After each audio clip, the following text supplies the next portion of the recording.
Já vimos que a obesidade é doença, que é bom uma dieta balanceada, muito exercício físico, mas mesmo assim, toda hora parece uma dieta milagrosa, da sopinha, ou de só comer aquilo, remédios, operação. Vamos tentar decifrar um pouco isso. Professora, primeiro, vamos começar por remédio.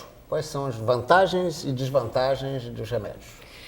Hoje o grande desafio, né, da indústria farmacêutica é conseguir, né, identificar uma substância que atue, né, ao nível do sistema nervoso central, sobre o centro da fome ou da saciedade, né, inibindo a fome ou estimulando a saciedade, e que seja seletivo, que seja específico para aquela área. Porque os medicamentos que nós dispomos no momento, eles são inespecíficos. Eles atuam sobre substâncias, não é? Que têm ação sobre esses centros, mas que têm outros efeitos no organismo. Daí, os efeitos colaterais danosos. Os efeitos colaterais danosos, né? Hoje já existe uma grande investigação sobre outros fatores que possam interferir, não é? Sinalizando para o hipotálamo, vindos do estômago, né, do tecido adiposo, como o Cameron já falou, a leptina, né, tem a grelina, tem a colecistoquinina, vindos do estômago. Então, existe uma série, né, de estudos tentando achar análogos para essas substâncias que seriam sinalizadoras para o centro da saciedade, estimulando essa saciedade.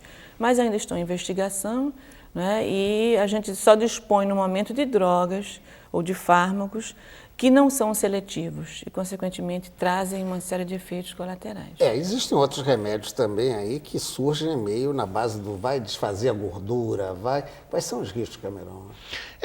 Eu acho, por exemplo, eu queria dar alguns exemplos concretos, né? Por exemplo, uma coisa que muito se fala hoje na carnitina, né? É muito utilizada por pessoas que acham que é abre aspas, queimador de gordura. Na verdade, a carnitina é uma molécula que se une ao ácido graxo para ser transportado e ser utilizado. E, na verdade, não adianta você tomar um caminhão de carnitina, porque isso não vai significar o aumento da oxidação de ácido graxo. A deficiência de carnitina tem sido demonstrada, sim, que provoca diminuição da oxidação de ácidos graxos, mas o acúmulo de carnitina não.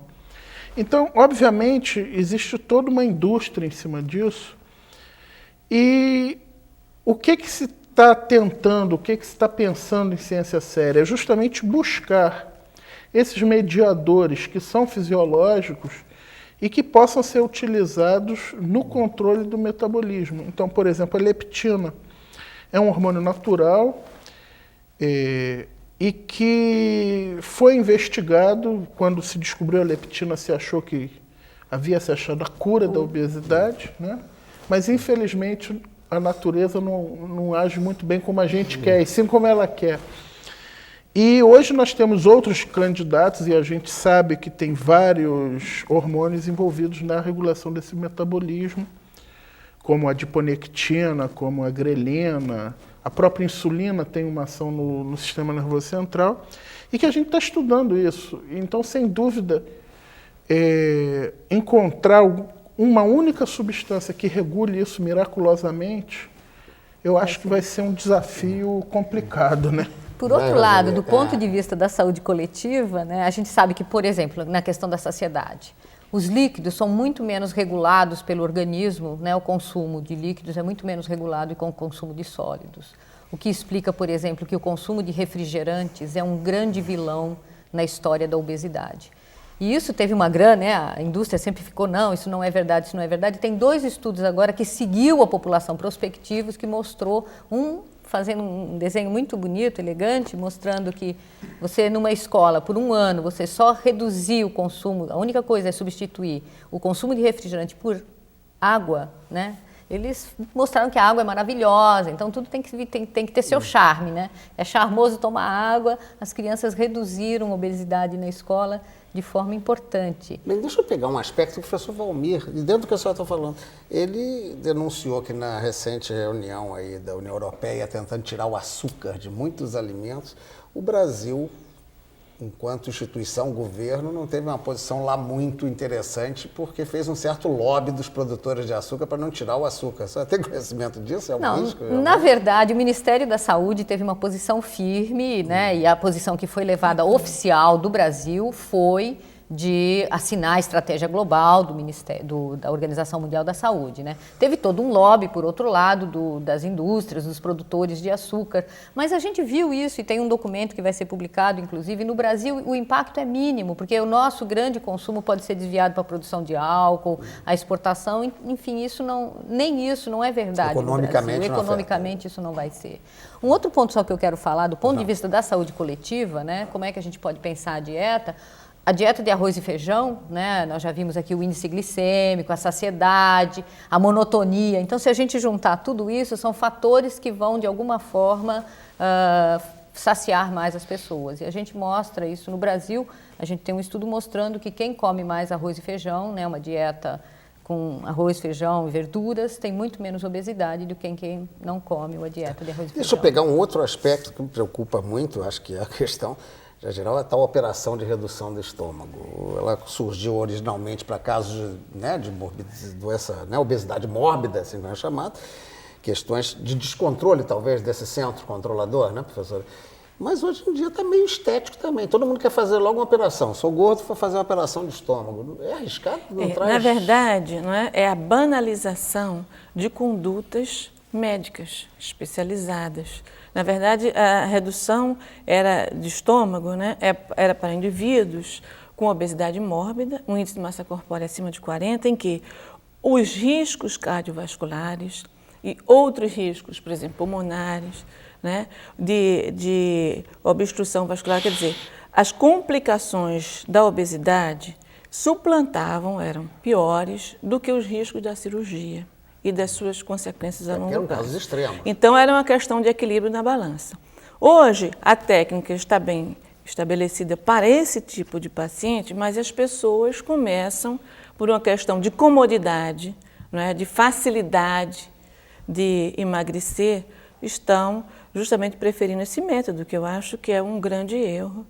Você não pode induzir uma situação definitiva, trazendo uma série de complicações para o trânsito gastrointestinal, para o processo de absorção, uma série de complicações para o indivíduo, e artificialmente induzindo a situação. Então, a facilidade do método nem sempre é a melhor conduta. Então, eu acho que a gente tem que estar policiando bastante a divulgação desse tipo de situação, e ter um controle mais rígido. As sociedades de cirurgia, de endocrinologia, tem que ter um controle bastante intenso sobre essas práticas que são deletérias para o indivíduo. Eu queria agregar uma coisa. Agregue. O que me preocupa nessa recente onda de cirurgias de diminuição gástrica é que, obviamente, nesses tipos de pacientes com obesidade mórbida é uma questão de risco-benefício, né? Mas a gente precisa pensar, existe uma série de fatores gástricos que não estão sendo considerados.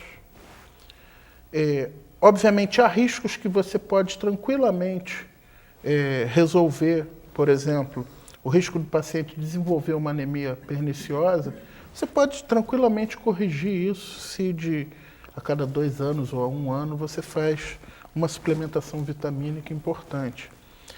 Mas o advento desses novos hormônios que a gente está começando a conhecer me leva a crer que essa é mais uma daquelas soluções que daqui a 20 anos a gente vai estar se lamentando de ter feito. Volto a dizer, não estou falando isso para uma pessoa com um índice de massa corporal elevadíssimo, tá? Porque se nós pararmos para pensar, foi exatamente o que aconteceu alguns anos atrás, algumas décadas, com as cirurgias de extração de tonsilas, as chamadas amígdalas, que aí todo mundo achava que aquilo não servia para nada e arrancava. É verdade. Hoje a gente sabe o papel das tonsilas é extremamente importante para a imunidade. Na verdade, na cirurgia você troca uma doença por outra, né? Em alguns momentos é favorável, mas você troca obesidade por uma síndrome uma absorção, né? De absorção inadequada. Então, E esses hormônios todos que a gente está começando a aprender agora, e alguns deles são de origem gástrica, tem mostrado que esses hormônios regulam o metabolismo também. Então, eu ousaria pensar que talvez no futuro a gente vai descobrir que esses pacientes que sofrem diminuição gástrica podem se tornar também pacientes hipometabólicos, ou seja, o organismo vai se adaptar à privação, como nós somos biologicamente montados para adaptar-nos. Esse organismo vai se adaptar à privação e vai começar, obviamente não voltando à massa corporal inicial, mas eu acho que a gente vai ver ainda muita coisa pela frente. Bem, nós já estamos com um tempo apertado, Lília, para tentar encerrar. Nós vimos aqui que é importante uma bateria de exercício físico, que é importante uma alimentação balanceada. Agora fica sempre aquela dúvida, a força mental, é possível se fazer uma dieta sem ser uma chatura? Porque até há quem diz que, né, o estresse até engorda, né? É possível realmente o ser humano ter essa capacidade de resistir, para a gente tentar finalizar? É verdade. Essa é a questão mais difícil do tratamento da obesidade, não é você conseguir manter o indivíduo com a adesão que gostaríamos, né?